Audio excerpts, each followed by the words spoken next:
Anche tu ce ne sono, stavo a tanti bambini, tanti ce ne quando te la lo. Rinpoche started today by quoting a verse from Master Shantideva, who says, I prostrate to the ones who have generated the precious mind of bodhicitta in their mind stream. I take refuge into those who will never cause harm to those who harm them, but instead will benefit them. There's great praise to this exceptional attitude to this precious mind of bodhicitta. And from our side, we should also try, by all means, whatever practice we engage in, to always dedicate and try to cultivate and generate the mind of bodhicitta. And this is why when we set our motivation, we always set the motivation as being bodhicitta. This is the most important thing. I will give you a story in order to demonstrate the power of bodhicitta, what it means not to harm those who come to harm you, but instead give benefit and joy to them. So we all know Master Asanga, who was meditating, who was a great practitioner, always meditating on bodhicitta. He used to live up in his cave, always meditating on bodhicitta. However, the area in which he were was frequented by non-human beings who were coming to harm humans. They would harm humans by taking their lives. This was considered to be almost like a ransom of life or a taxing human life. In other words, they were killing humans and taking their lives. They caused a lot of harm in that area, and they would often come seeking for humans, looking, where would be my next victim. They would come as a group, almost like hunting humans as a group. And on this particular occasion, they started walking up towards the area where was the meditation place of Master Asanga. So they were approaching, and they could see that that was an area. They could see a little path going up the cave. They saw there was a cave there, and they thought, well, if there is a cave, if there is a path, there must be a human there, and we're hunting for humans. So they headed up for that area. Indeed, Master Asanga was in his cave meditating on bodhicitta, as he always did. And there were other humans around, and the non-humans arrived. Non-humans had clairvoyance, and they could see what was happening. And when they approached, Master Asanga remained cultivating the mind of bodhicitta, not wishing to harm anyone. Now, Master Asanga himself had clairvoyance, so he knew who was approaching. And he knew that amongst the congregation of humans around him, there were also non-humans who had entered the group, mingled with the group, and they wanted to cause harm. So now, amongst the non-humans, one who had clairvoyance could see the mind of Master Asanga. And immediately he said to the group of his companions, the non-humans, he said, this human, talking about Master Asanga, who has clairvoyance, knows we have come here to cause harm, yet he has no intention to inflict harm on us. He only wants to benefit us. And that was like a striking thought that made them stop in their tracks and completely change their attitude, because they could realize that Master Asanga, although he knew they were coming to cause harm, had no intention to retaliate. Instead, he was beaming, he was overflowing with bodhicitta, only wishing to give them benefit. And so they quietly left without causing any trouble, without killing or harming anybody, because of this attitude that they perceived. So this is what it means with this verse. This is what verse says. I take refuge to those who do not cause harm to those, as retaliation to those who harm them. So from our side, we should do our absolutely best to generate this most noble of attitudes, this mind of bodhicitta. By all means, we should try to generate it. Awesome. So we are going to go again through the verses of the 4 mindfulnesses that we covered yesterday. So we know that the 4 mindfulnesses is, first of all, mindfulness of the Lama. Second is mindfulness of compassion. The third one is mindfulness of the yidam. And the fourth one is mindfulness of reality, of emptiness. So for the first one, the mindfulness of the guru, this is extremely important. It is closely related to the way to properly rely on the guru. And we know that the entire path, the entire range of the path begins with properly relying on the guru, and it goes all the way up to obtaining the state of non-learner's union. So all the stages in the path that come in between, they actually rely on this first, establishing this first step of properly relying on the guru. So this will bring along all the other development, the further development of the path. For this reason, it is very important that we have recollection of the guru. So the guru here refers to the root guru, the root lama. There are different ways that we can visualize the guru. We can visualize it in the space in front, or we can visualize it at our heart. Whichever place we choose to visualize, we always place a seat out of the guru, and the guru is the seat of the guru. It consists of the moon disk and the sun disk. The moon represents method, and the sun represents wisdom. And as you can see, the first line says, on the seat of the immutable union of method and wisdom, the moon and the sun, right? Okay, so sits my kind guru, who is the entity of all the refuges. He encompasses, represents all types of refuge. The Buddha, who has perfect abandonment and wisdom, is there. So our guru is a perfectly enlightened Buddha, and as such, he has the full abandonment and realization. So then it talks about the view we should have. Forsaking thought of defects, make petition with pure perception. So our view, our perception of the guru should be pure. We should pray with a pure perception without perceiving any faults. Then it says, not letting your mind go astray. So don't allow your mind to be distracted. You're supposed to be having recollection of the guru. Just stay on this recollection of the guru and say, place your mind within the state of admiration and respect. So focus with admiration and respect on the guru. And once you have that recollection of the guru, do not forget it. So it says, making your attention unforgetful. Keep remembering this and maintain it with aspiration and respect. So we come to the second verse, which is the second recollection of compassion. In the prison of the suffering of limitless cyclic existence, wander the 6 types of sentient beings bereft of happiness.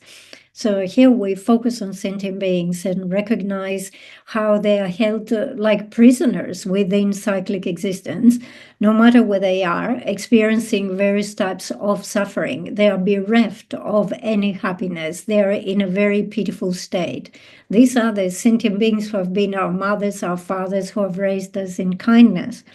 So it says, fathers and mothers who protect you with kindness are there.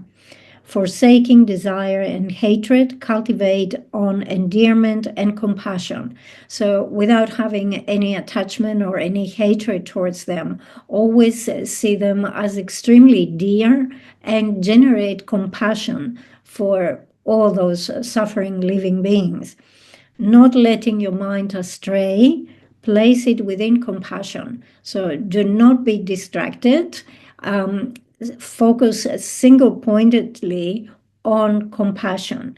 And once you have that recollection, making your attention unforgetful, maintain it with compassion. So now, once you have the recollection, do not forget it, maintain it, and always remain focusing on compassion by focusing on sentient beings. We continue with the next one, which is recollection of the yidam. In the divine mansion of great bliss, pleasant to feel, abides the divine body, which is your own body of pure aggregates and constituents. A deity with the three bodies inseparable is there. So when we perform meditation on the deity is within the inestable mansion. So first of all, we have the divine mansion, the palace of the deity, and within that, out of pure aggregates and constituents, we meditate on the deity, on the yidam. It says a deity with the three bodies inseparable is there. It's a deity in which body and mind, or the three bodies, the form body, the dharma body, the emanation body, are inseparable.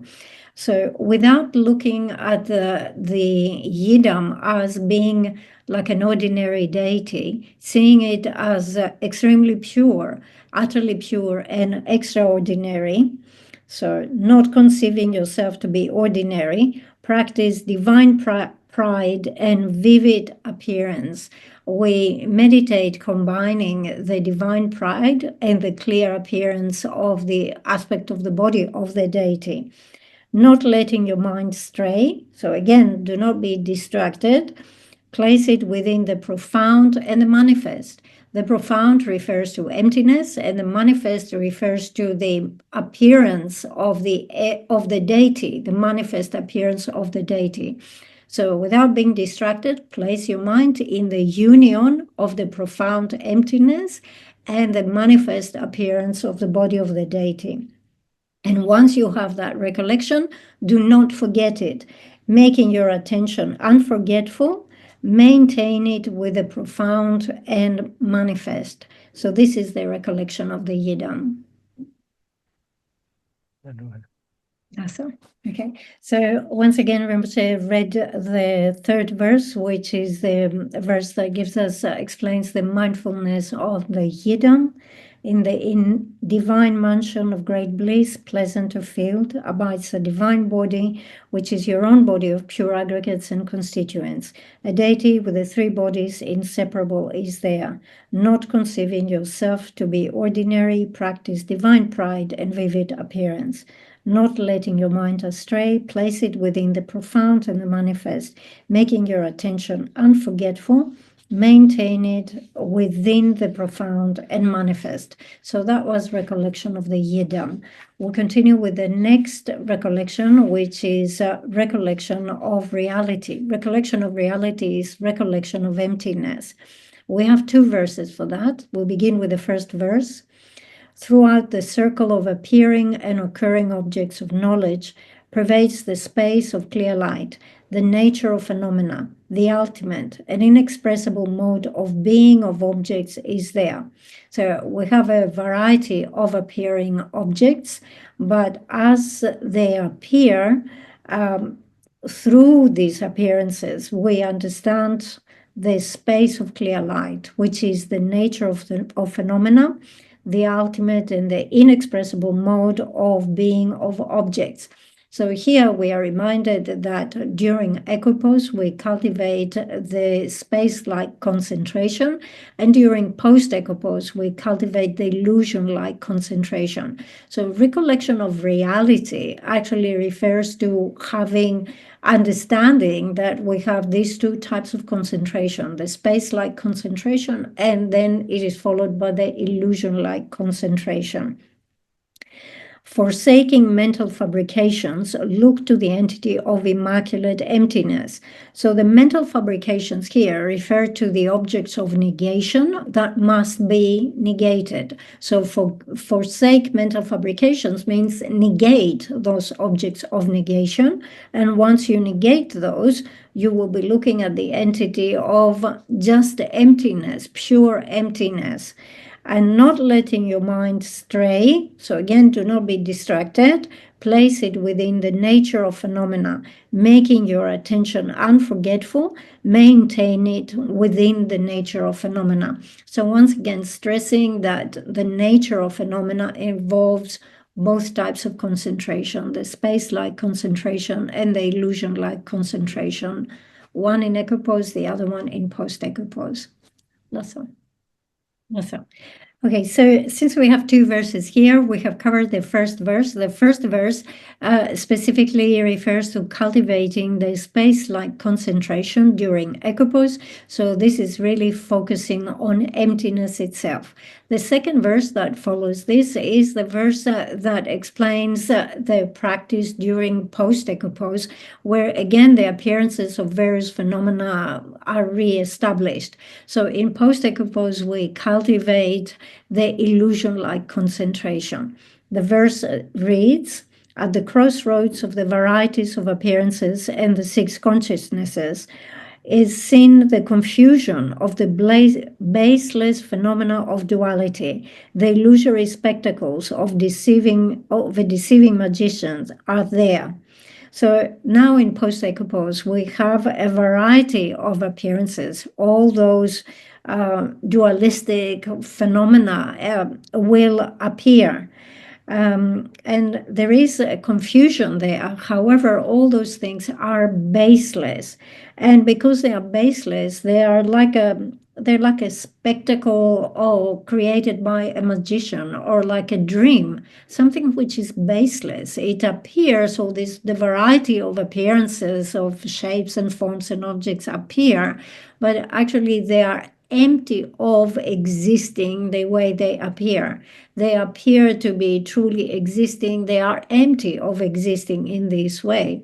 So you see, we have this combination of the appearance of things, but whilst they appear, we have to understand they are empty. And whilst they are empty of truly existing the way they appear, nevertheless, they do appear. So out of this emptiness, we also have the appearance of those conventional phenomena.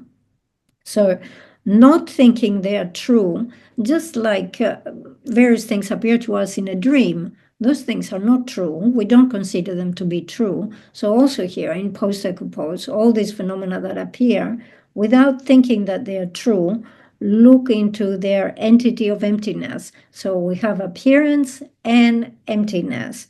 Not letting your mind stray, place it within appearance and emptiness. So we have this two-way, let's say, relationship.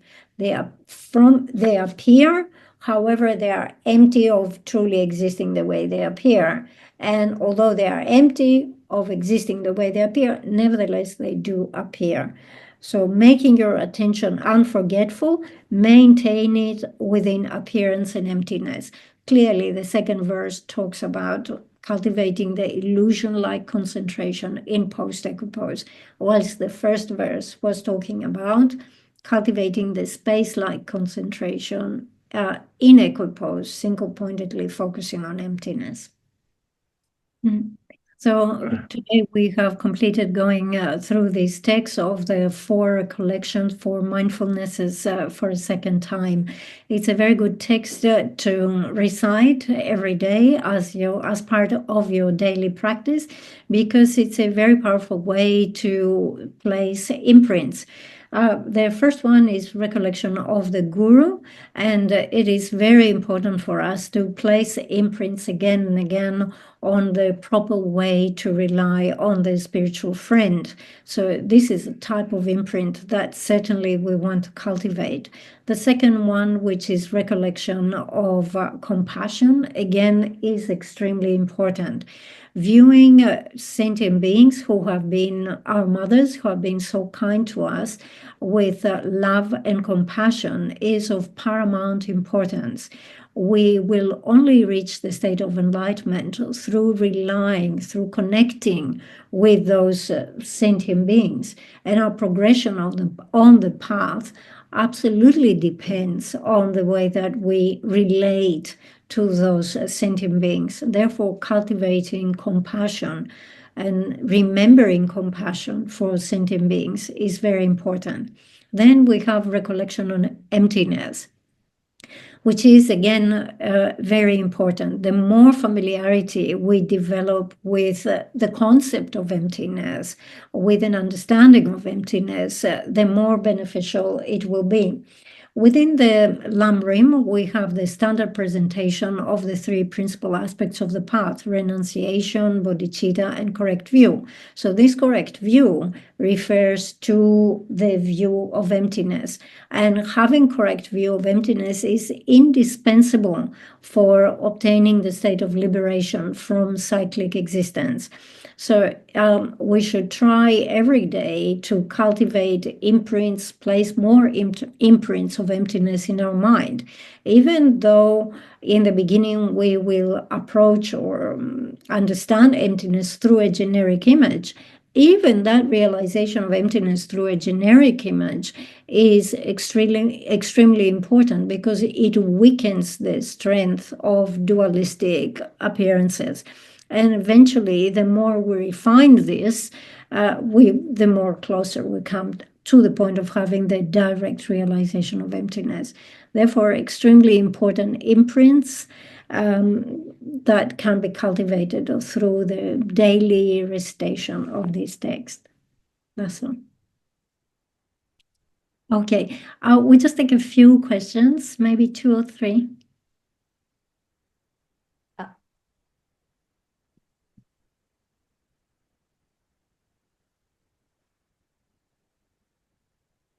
If you divide the 4 mindfulness, can you divide the first 3 as a kirim and the 4th as a zokrim? Can you speak up?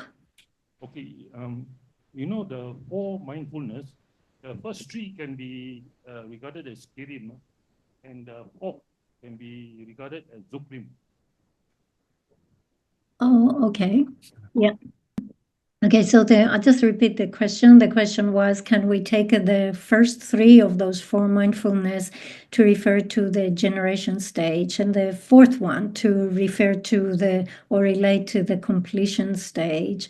And Rinpoche was saying, unless you're really expert on how to meditate on the generation and the completion stage, it will be difficult to make that sort of like correlation. Rinpoche, another question. We have an online friend who is asking a question. Voula, please help to translate. He would like to ask Rinpoche, how do we maintain mindfulness to achieve the clarity of the appearance of oneself as deity combined with emptiness during meditation? And post-meditation, how do we maintain that same kind of mindfulness when we are exposed to, so many external influence? Thank you. That's all. Okay, so Rinpoche, again, I would like to stress that this text, the recollection of the 4 mindfulnesses, is not necessarily associated with the generation or completion stage. So we should not try to make it conform to the generation or to relate to the generation and the completion stage. However, we do have here the 3rd mindfulness, which is mindfulness of the yidam. And here, whether you're practicing the generation or the completion stage, there is a particular way of training in that. And the best way to train, let's say, let's start with the generation stage, but it applies to the completion stage, is that you start from the beginning, and there are things that you cannot master or you cannot visualize and so forth. So you start practicing, you start visualizing, you train until you're able to master, let's say, the first step. And once you have familiarity with this first step, then you keep adding to your visualization, and you keep moving into, let's say, the second step of your training, So without forgetting or without losing what you have already cultivated at the earlier stage, you now add something new, and then you cultivate familiarity with this new element, and then you keep moving like this gradually. So you're on a particular level, and once you stabilize this, only then you move into the next level.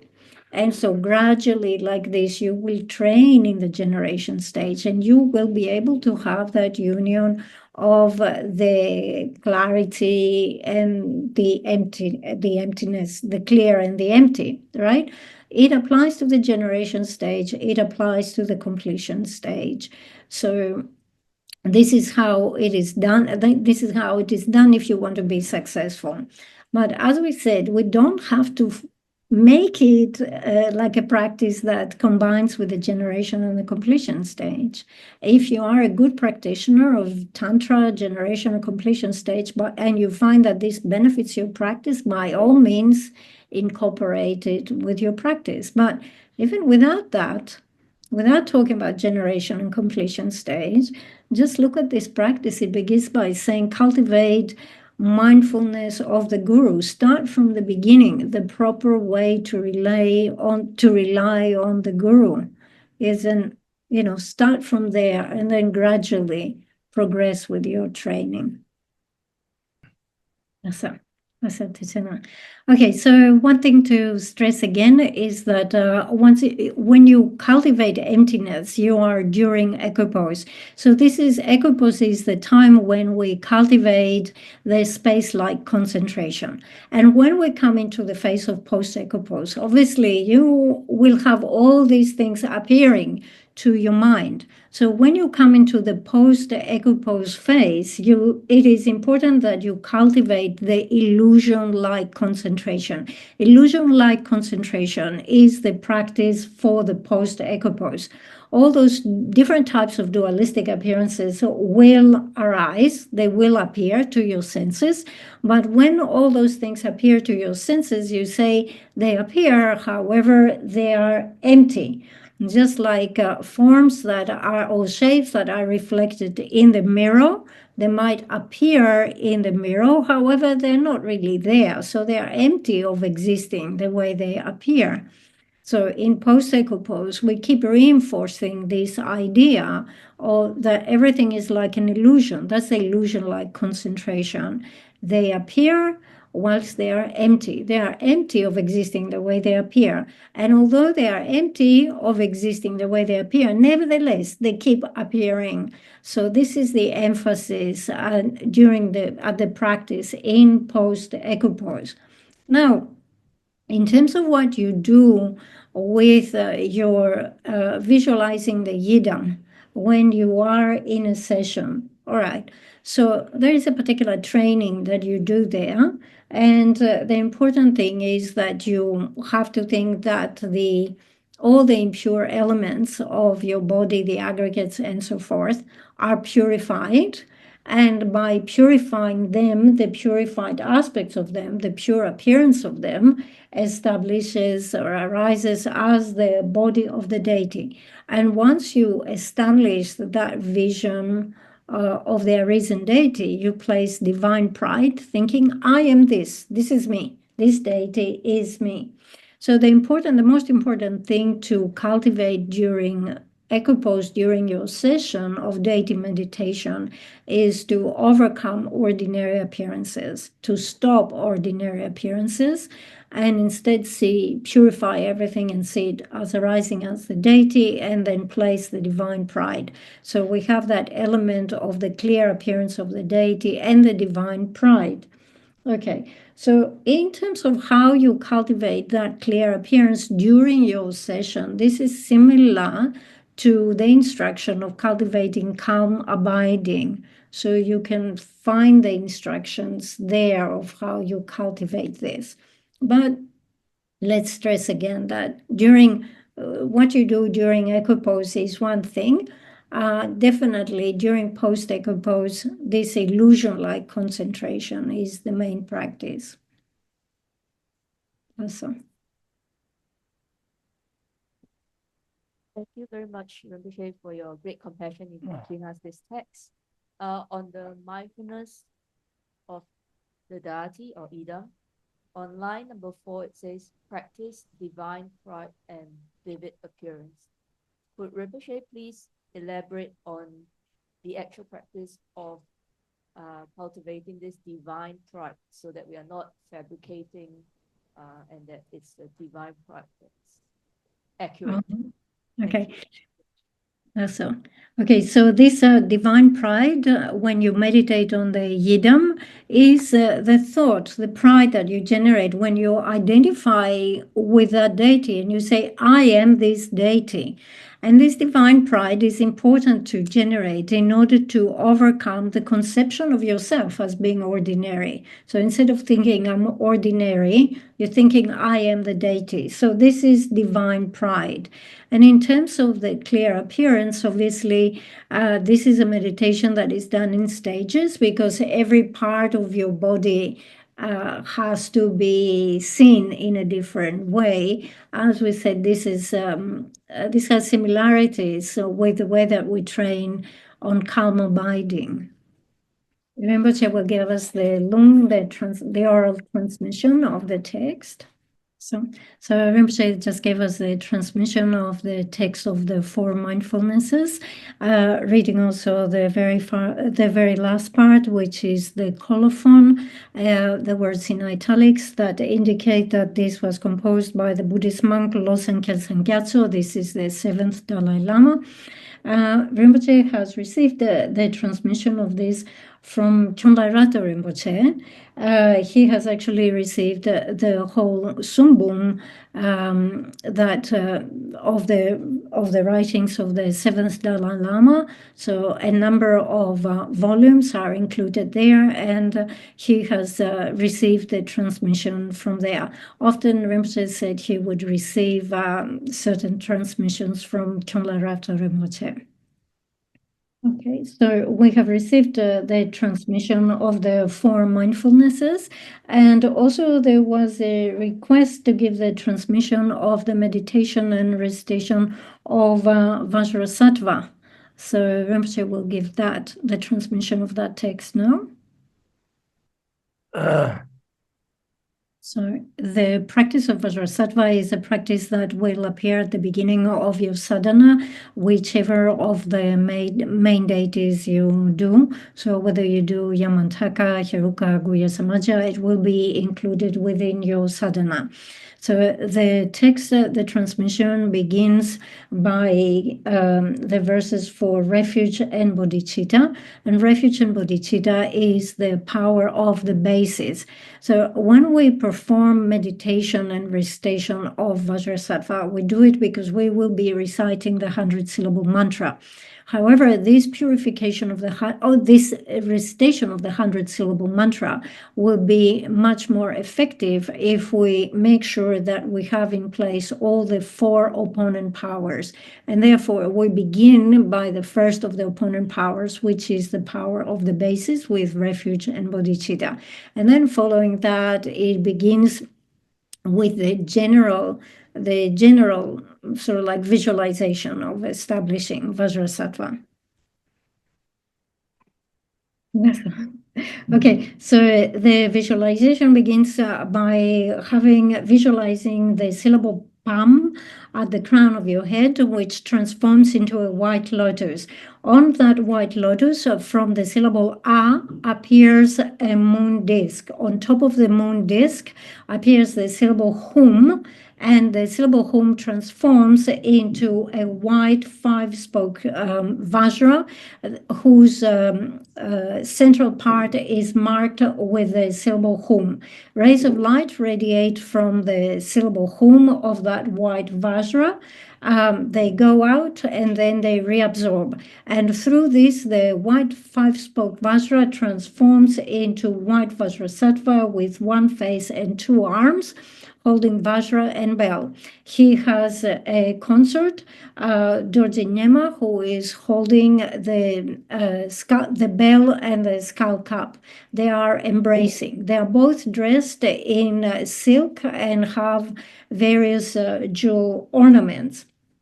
So now at the heart of the deity is the white syllable hum, and rays of light go out inviting the wisdom being that is similar to itself. The wisdom being comes and absorbs within what we have visualized. Once again, rays of light radiate from the syllable hum, and this time they invite the initiating deities. The initiating deities appear in the space above and holding vases filled with nectar. They bestow the initiation by saying Om Sarvatatagata Pishakata Samaya Shriya Ahum.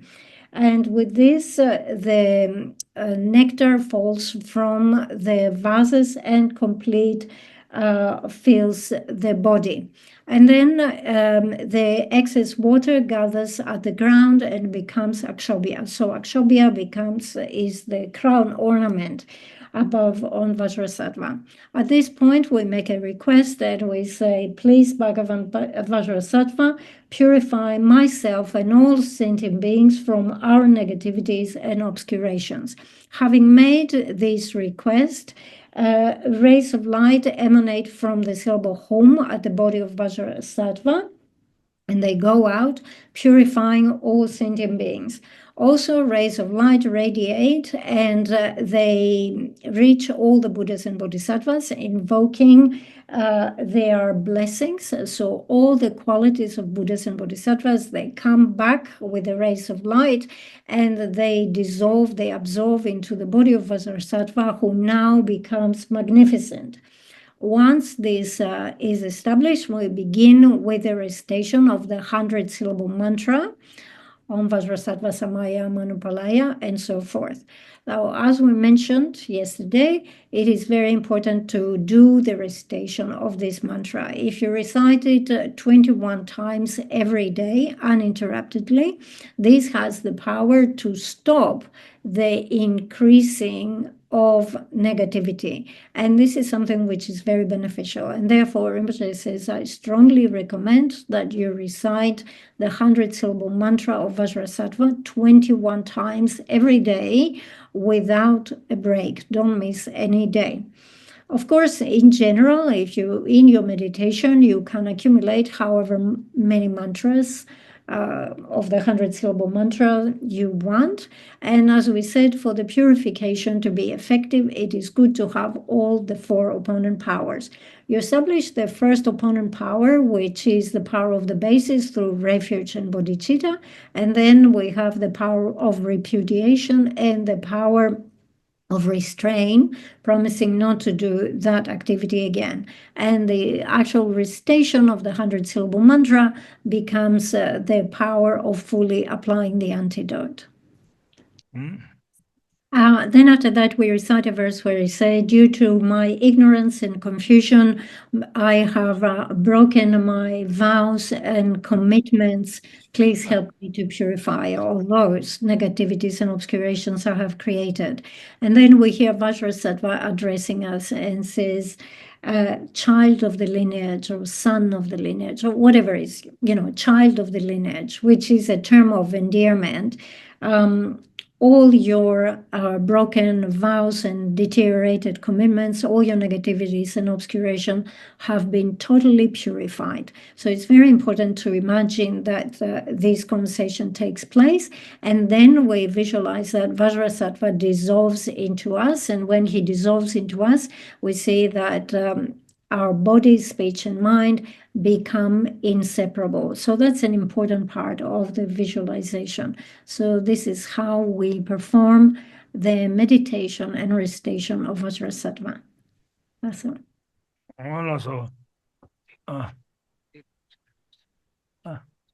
Okay, so of course, there's many aspects of the practice, elaboration. You can do self-generation with Vajrasattva and so forth. Okay, so apparently there was a request for another transmission, and Rinpoche was saying, I am not sure. I will have to check if I have this particular transmission, and if I do, this is something I will consider bestowing in the future. However, not today, not in this occasion. Okay. Okay, so Rinpoche was saying, all of you who have received initiations and recite the 6-session Guru Yoga, obviously you are practicing the 6-session Guru Yoga, so Guru Yoga is part of this practice. There are many aspects of the practice, but the thing is that when you actually do this, when you do it in the right way, all the root of virtue that you create goes towards reinforcing your Guru Yoga. So it's a very powerful method. Okay, so that is enough of questions for today. We have answered enough, so let's conclude with a short Thanksgiving mandala.